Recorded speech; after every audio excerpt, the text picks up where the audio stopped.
राधे राधे। मैं डॉक्टर राजेश यादव, मातारी गौशाला से। आपको पता है कि जो इंसान है वो सबसे ज़्यादा सेल्फिश हो रखा है आज के टाइम पर।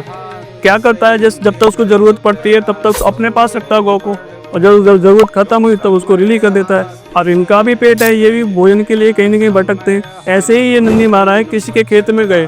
खेत में जाने के बाद में उसके पीछे जो खेत का ऑनर था वो पड़ा, तो उसने क्या किया, इसको डंडा मारा। डंडा लगने से इसके जो पीछे वाला पैर है इसमें चोट आई है, और ये जब भागे नंदी महाराज तब इनका पैर जाके किसी जो फेंसिंग लगी हुई थी फील्ड में उसमें जाके फंस गया, और यहाँ पर एक डीप वुंड क्रिएट हुआ है। अब जाके हम इसका मेडिकेशन करेंगे और इसको प्रॉपर तरीक़ा से ट्रीटमेंट दिया जाएगा, जिससे कि जल्दी से जल्दी रिकवरी हो रहा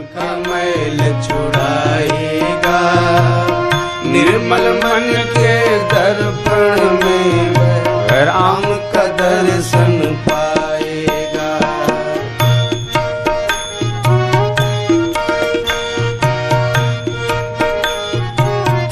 व्यवहार